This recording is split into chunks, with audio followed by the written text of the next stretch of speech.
class. I'm gonna say so many swears on your recording. Alright, the Falcons game teaching method class. My temptation is to stand right here and teach my class instead, so no one I can hear have me. handouts. I think it would be really funny if I stood right here and just taught my class the entire time and then talked at the camera. Joseph, don't get. What do we need for? Standing's fun. I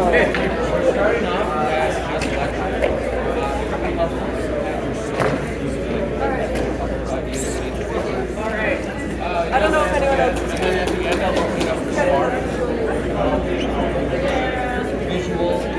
I got like a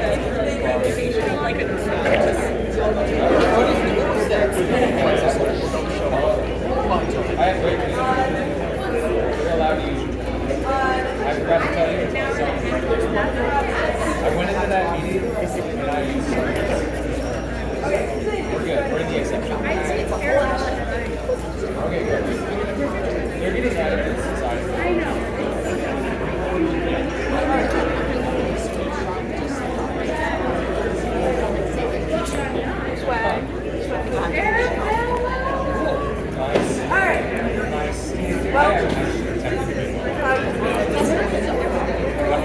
It looks like a fun weather.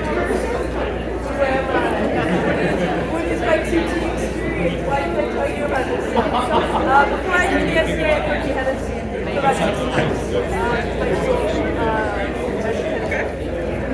so that's how I started. And then since joining the SCA, I've been part of my name, regular working for the entire life. It looks like fun. Any questions about that? Who I am? Lovely. Then first thing I noticed was general advice and kind of setting your practice up for success. The first thing I did have set features. Not All right. I don't think I have to practice like 10 years. They're all not productive for learning. Working, you're going to get a lot of different information. Some of it might be applicable, some of it might not be. And it's going to. I'm going to take the whole hour anyway. So what we like to do in Falcons is have 2 people. And you're teaching one main teacher and then one what I call the tutor. If someone shows up late, they will basically catch them up to the rest of the group. In our group, we generally have very large practice semester. Sometimes 50 people show up. And if you don't have someone set to teach, someone set to catch them up, it's kind of a hot mess.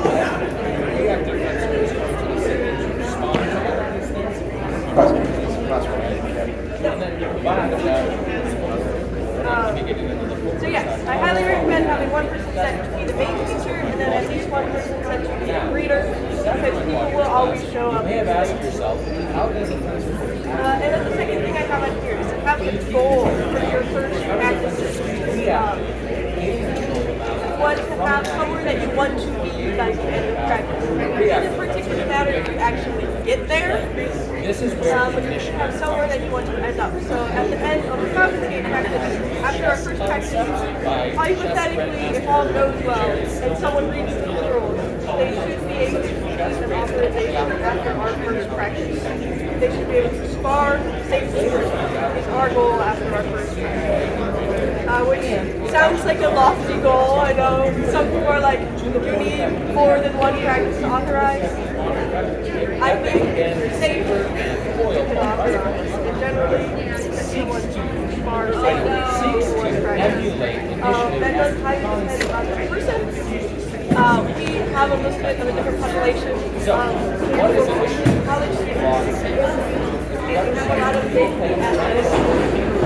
When you have a vaguely athletic population, you're going to learn very fast. And then my third thing don't overload with SCA information and stories. The SCA is scary. It's a scary place out there. And I just try to not even know anything about the SCA really other than type of fencing. It's about all we can say practice, they don't need to know that we have keys and baronesses and like the whole structure of the SCA. Joseph always says that we do as it is very overwhelming for people starting to have so much information in words thrown at so if you use an SCA term, explain it. I've seen a lot of practice people will go off on your SCA stuff. If you use a bunch of words that people don't know what it is, explain it. And then also avoid spending more practice telling your personal stories. I've seen that many times too, where, hello, I have given my initiative to suspended my measure of yeah, so people, I'm sure people care about your stories. If you come there to sword fight, no, teach us how to sword fight. That's why social rules exist.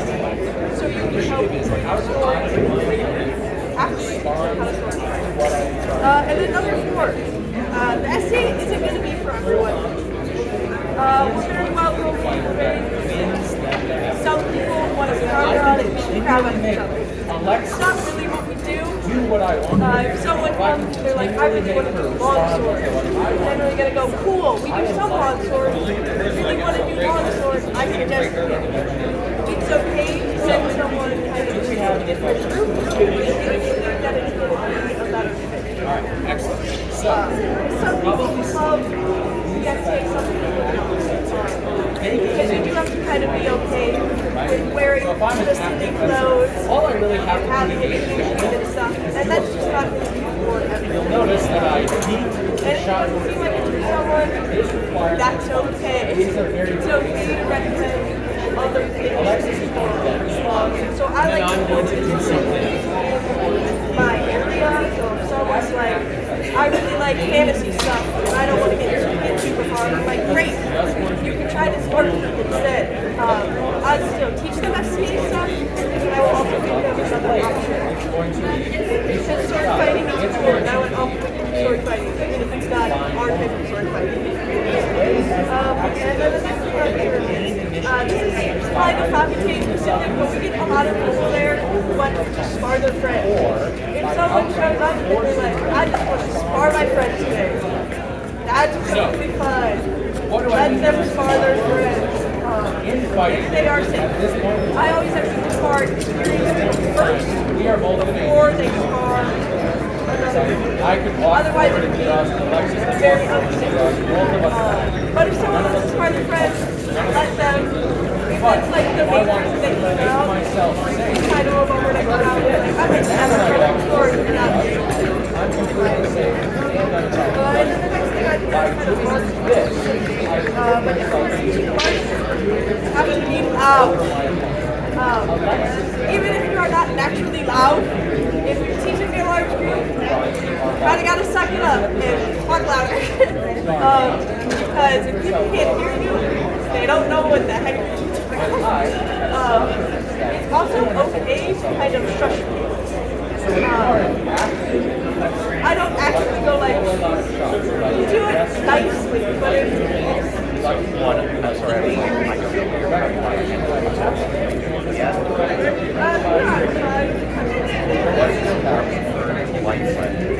not to shush someone who's loud, but to shush the well-meaning SCA person comes up and interrupts what I'm doing.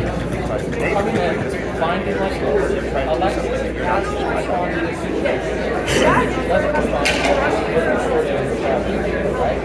I'll come in with so I'm our practice. Alexis will respond in some way. I love him. But if you put a quarter in a poop, keep going.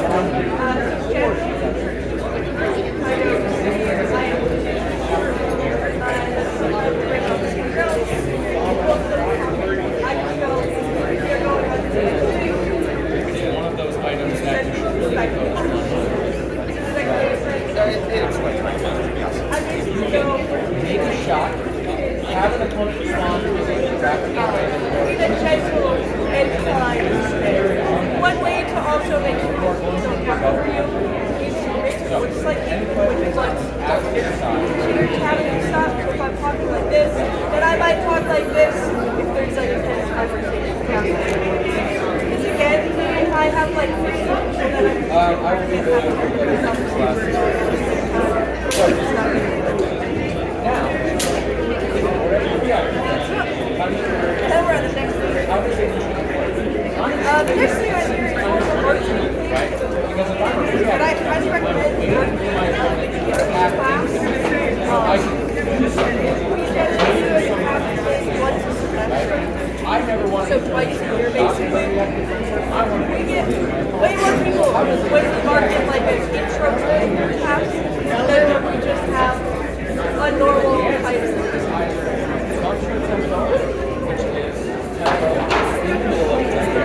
Or like attack from your opponent's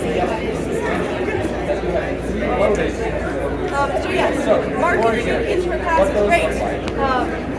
I highly recommend it. When marketing intro class, then just doing and then it will also be a bit more insightful. Because it's scary to go to practice that you don't know what's happening, if you don't know other people. Marketing has, we are learning this thing. It's a lot more welcoming and inviting to all students. Yes. Otherwise, I will market. Yes. We work a lot on campus, so we make flyers. We also have Instagram. We have a Discord page.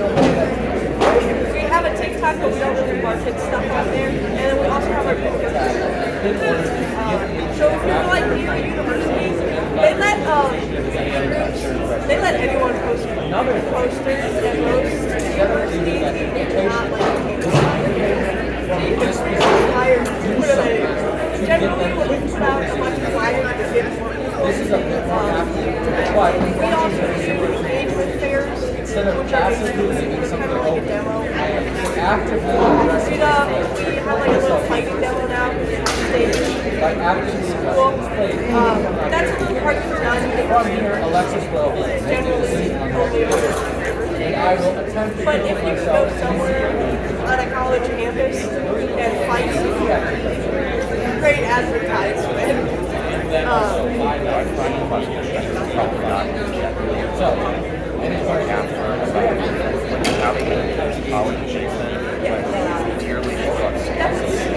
We can talk about that later.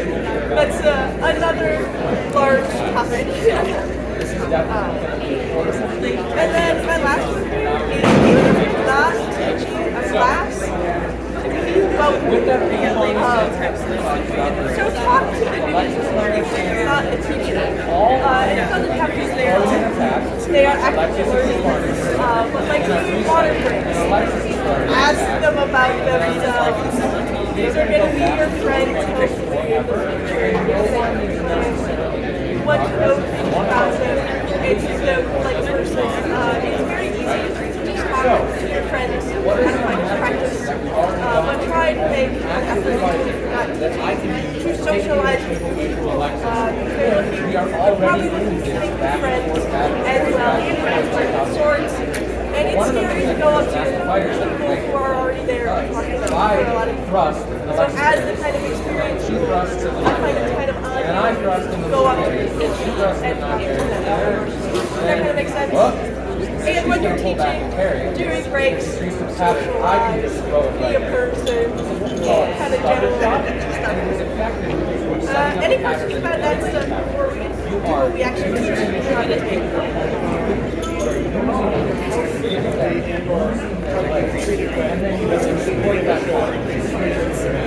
Yes, we basically teach them. Yes, that is where having a specific teacher is also nice. You can have a different teacher teach like your intro class, but then have someone set up at your normal fighter practices whose job it is, if someone comes in, to go over to them and teach them this stuff. And we will teach them the exact same thing that I have in this next part, just to them individually. Yeah. Because generally it will go a little faster with an individual in the group, you can make corrections. But we teach them the exact same stuff, just Alexis has a whole tempo. generally my philosophy is you want your teacher to mimic all the same things, so they have the same things. And then from there, they can kind of branch out into what they want to do. So we don't teach super strongly like a specific style, because I don't want to be like, you have to fight low guard, dagger. That's not what I'm here to do. I want you to do what they enjoy. Whether you get to like low guard, dagger, that's okay. But find your own style.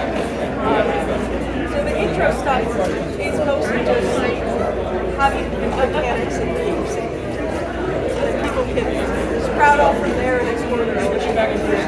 Any other questions?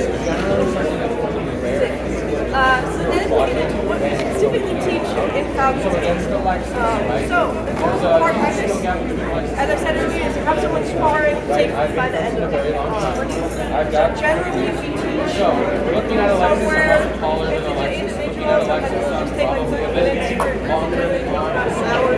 I try not to go longer than this, because people's attention spans will slowly go.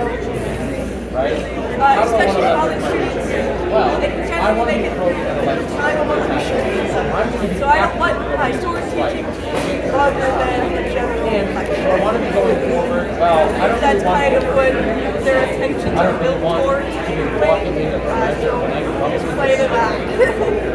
And then we also try to keep it interactive.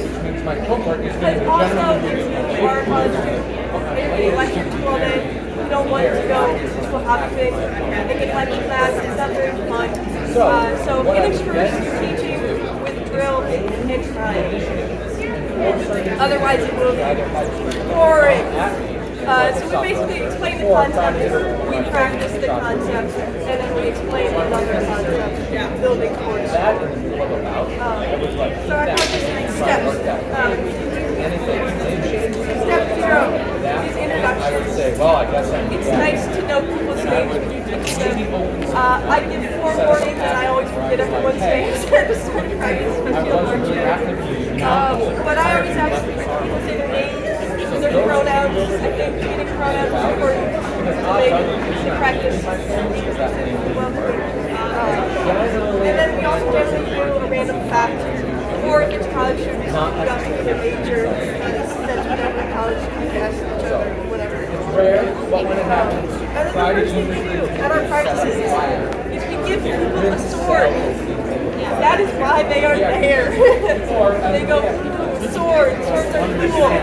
It kind of sucks to go to sword fighting practice and not get a sword for 6 hours. So I like to put a sword in the hand right away, even though we don't actually use it for our first joke, we put one first. So I give them a sword. It also gives people something to kind of have in their hands to get used to it while we wait for the actual thing to start. Because we'll have people show up like 5 or 10 minutes early, right when we start the actual class until after time.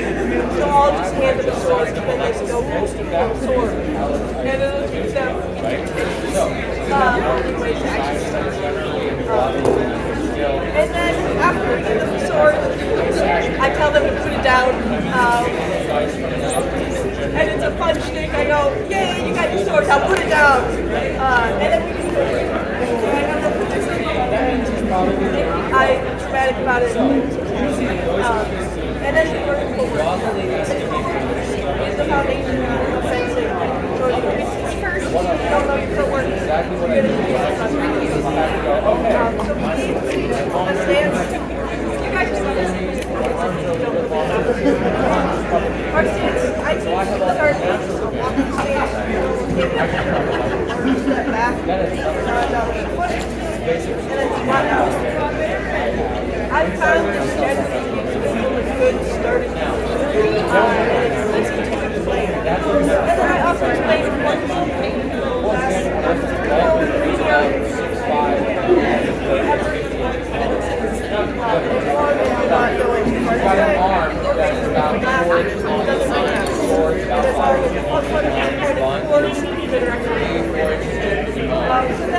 So then, our stance, we practice going forward,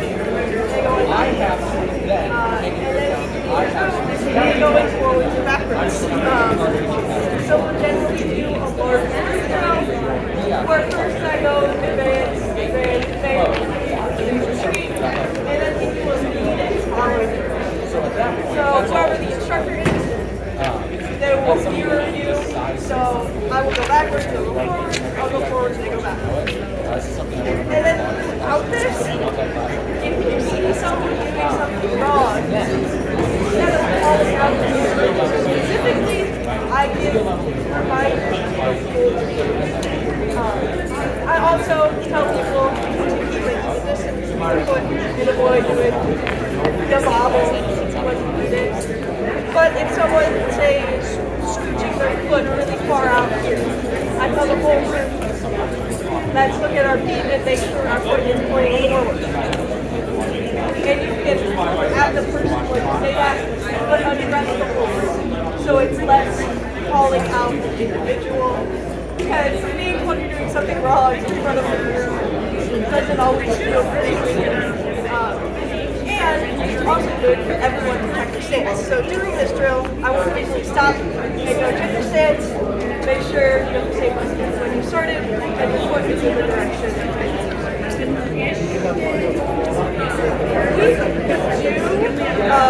For this drill, we sometimes use a line.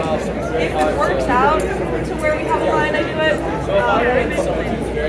When we have like 50 people, we generally don't know. When it's one-on-one though, it is helpful. And then we also use some side-to-side. For a large group, I generally just place in the left, right. When I have a smaller group, I will have them work on stepping on this diagonal. It's hard to do that in a large group. I find the best way to work on the diagonal. Harder. And it just takes a while to have a bunch of people.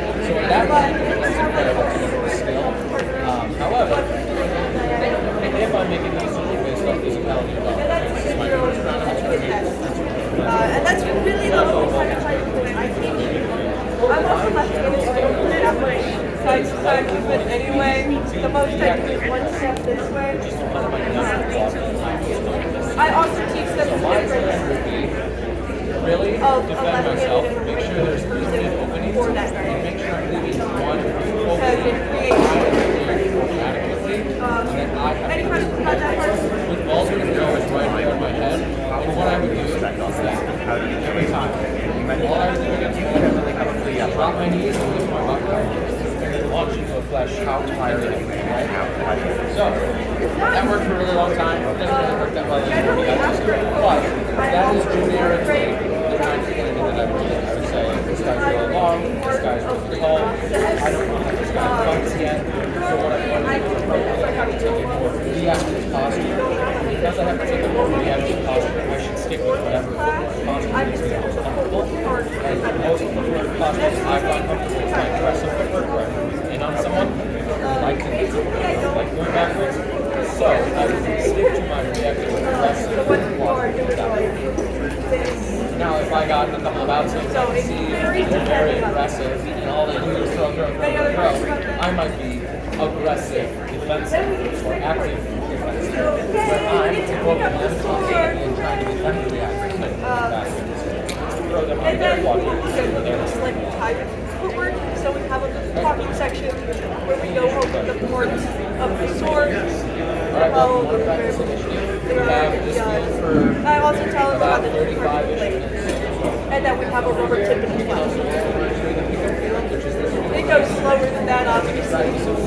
You guys are assuming all know the parts of the sword. I hope you guys all know the parts of the sword. So you teach that, gives people a nice little break to cool down. And then moving the sword, your guard, and then moving your guard. So it's like, but I acknowledge that there are more groups when I do this.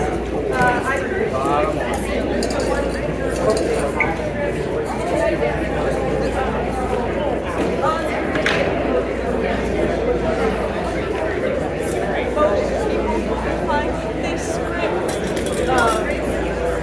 I also teach them that. I always tell people to like article notes that one. You don't want it to go on crazy, but you don't want to squeeze it.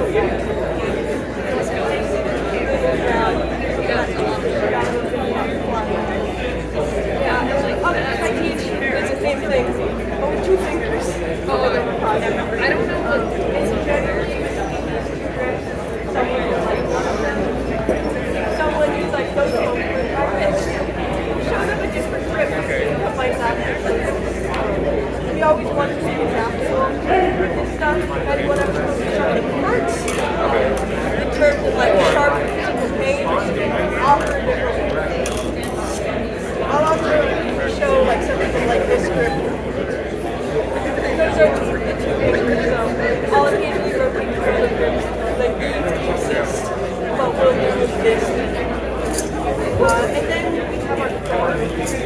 I just need to do a basic middle guard. Because it's a good starting thing.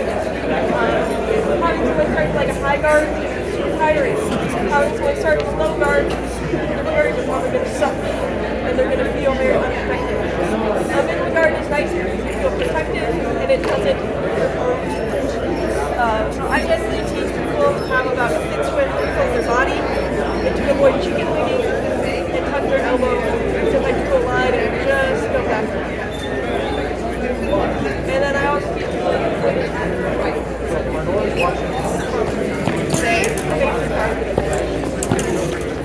any questions on that? And then once you get your guard, they always nice. Same thing, power drills. It doesn't get support with the sword.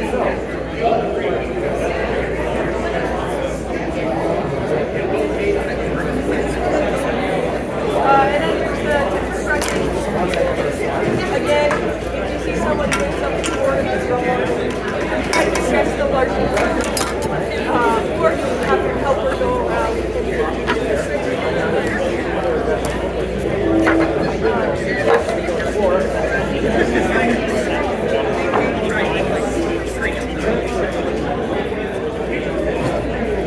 kind of on the fly, just kind of whatever's available. Ideally, have a large group or helper is better. So you can get away with basically any size thing. It's not even a one user in one user. That's generally it's nice to have more, but just make sure you're all on the same page about what you're doing. I was actually going to ask, this is a politics question. How do we get all of that? Yeah, so probably we all basically learn the same thing. I teach in my class, we're teaching this stuff, Revna, like this. It seems like it's easier because you know no one can really disagree on the foundation. Well, right, but it's important. Try to find others that Waiting for those slow people over there. can be difficult. Well, I shouldn't be. There's so many I got it. You're not that you are all just the same thing, rather than you need the most practice that you first time. Because as long as someone practices something that's vaguely correct and it's cohesive, I think that would be better than if it's completely not. It's better to have cohesion with a little few things in it than non-cohesion with more correct. She can take out her aggression pretty early on. So the next thing I check out my shit. We just did a footwork drill. People will be a little tired. I always get super excited about this. I'm like, now we get to learn how to stab someone. We get to learn to throw our friends. But first we got to learn the rules. So we're super excited. We're like, yeah, we just have to do the first rule. So we teach the whole body is able to before you walk into the defense like, oh, the whole body is able to and then we go for calibration. Like, they go around and snap everyone. With the set first. I go,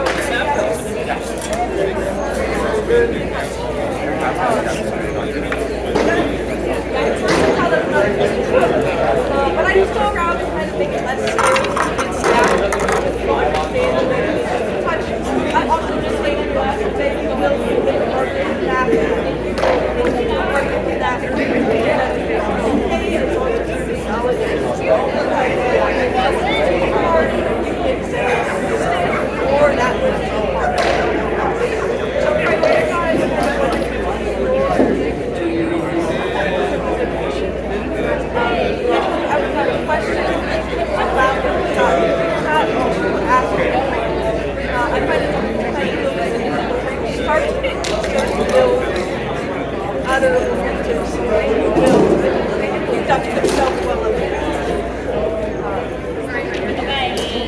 Yeah, they also play with that little our other base, and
when you go to the melee stars or like how long the sword needs to be.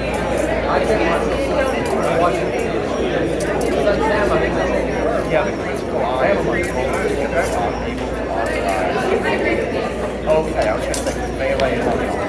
And generally, when they authorize authorization, generally will it comes to another practice, or they authorize, but hypothetically, they should be safe enough at sparring. How did that bout? Not necessarily. Ross uses his hands them out. You wouldn't need to know. I mean, you have to be able to answer. Have you read it?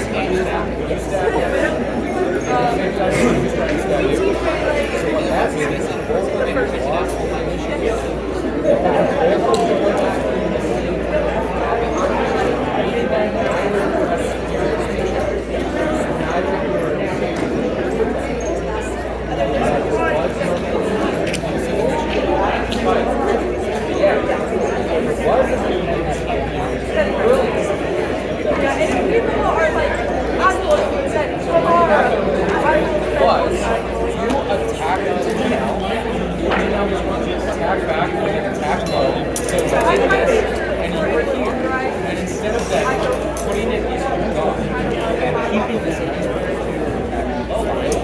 then this. And now, this,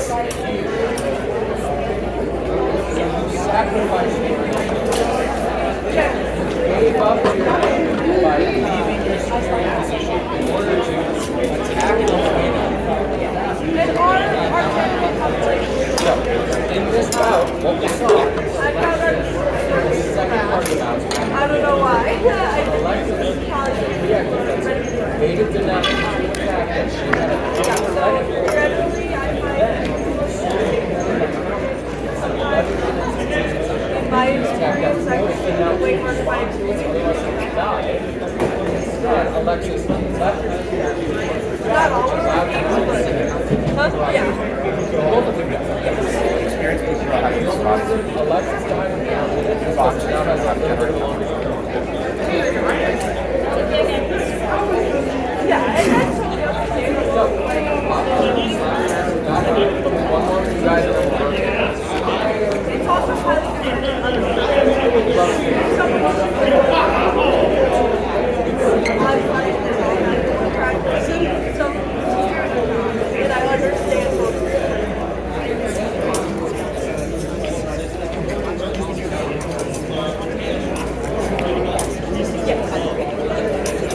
Yeah, we have never had to sail it on the again, like, but generally, So, tell, what did you see? I would tell someone they are tell it back. Sometimes we get that off, scared shit. We also don't take it off like scary thing. I just tell people just to make sure you're safe. Sometimes like make them feel scared.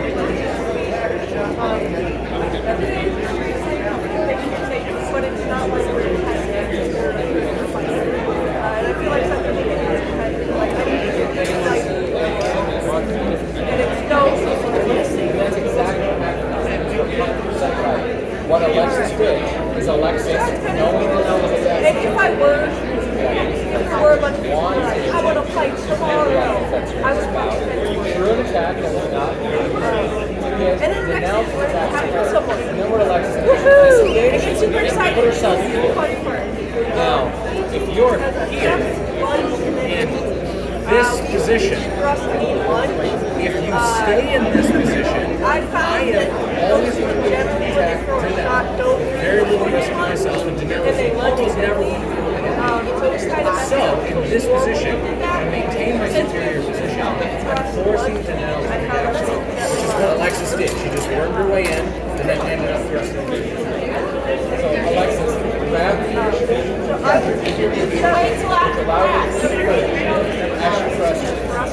So I teach it in the air. All right, rotate. And I also teach you to do a pull up thrust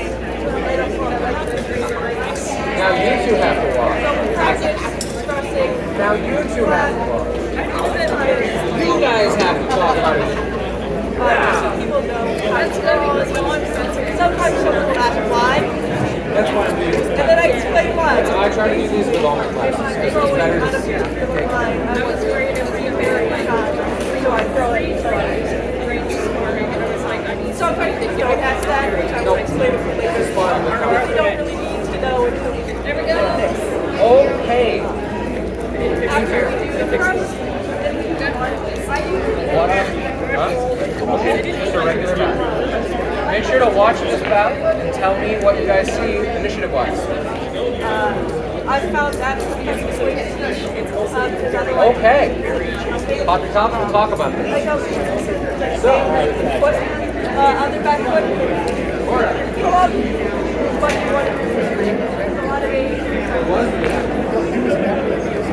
He was we actually. don't want to end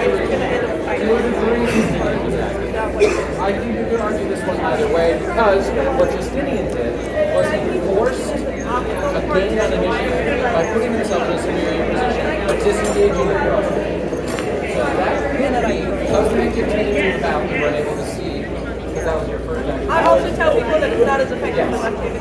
So, Profile. in your sense, because without the third short, I try to profile my inside line. it's really hard to say whether or not he's active. Is electric. And then we practice that a few times. It doesn't matter if it By doesn't end yourself. in one column, right? And then So, Arnora went to gain a superior position, and Justinian did this. This forces a response from Arnora. Arnora was unable to respond in time. So Arnora So I will also do that. After the taking reason that that works is because Justinian really likes a disengaged thrust. And he's able to do it on conscious level very quickly. So, as soon as Arnora was able to make that action,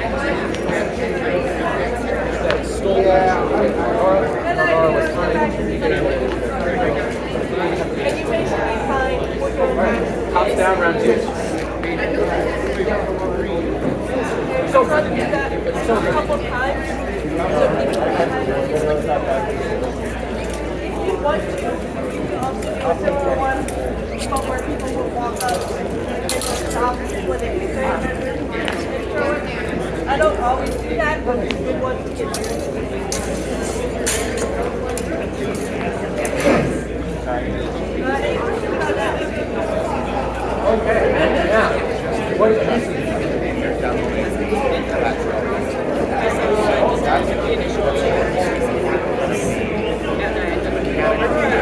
The most possible one, the biggest one.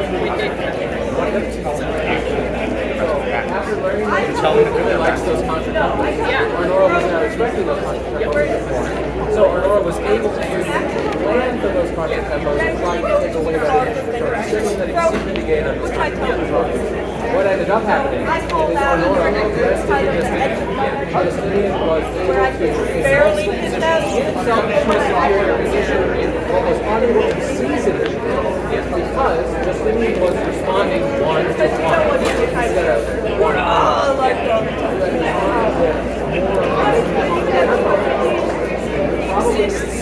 as an option.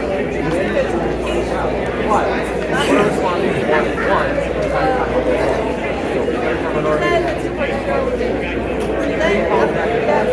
I tell them not to stop.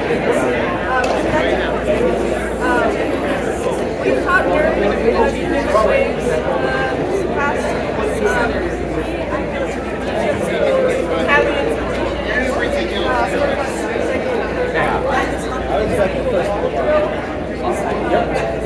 I was like, there we go. There we go. All right, next we're doing finance. You guys know. Let's do and through. And then I'll open it up to more general sparring with the last 15-ish minutes after these two fights. Okay.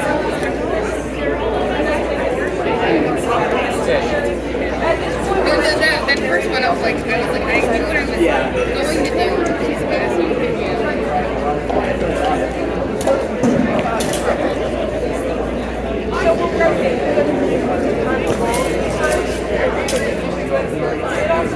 All right.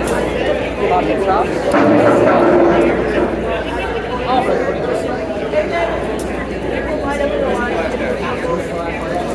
Alexis, what did you see? I just teach inside right here.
find it tough. If people are struggling with it,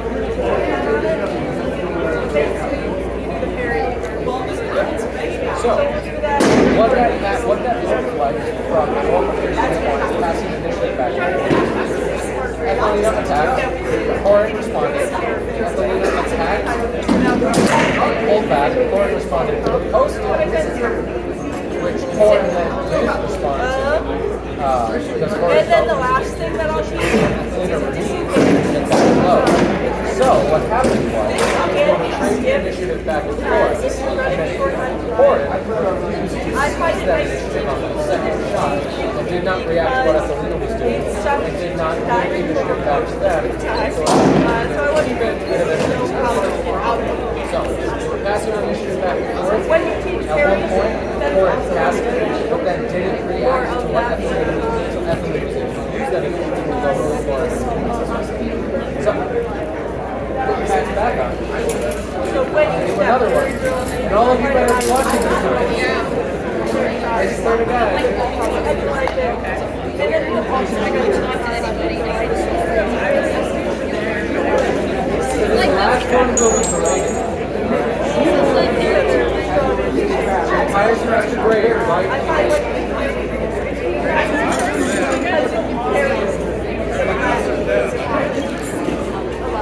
Alright.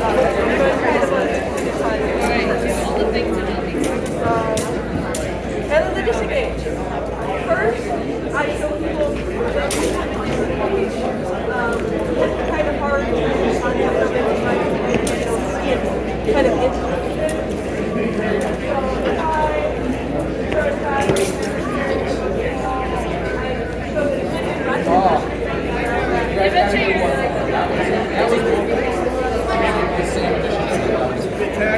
Technically, that was both of these at the same time.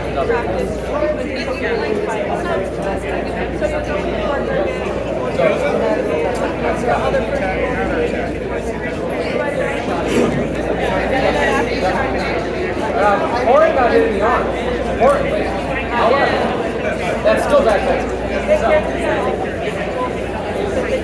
we'll do another one.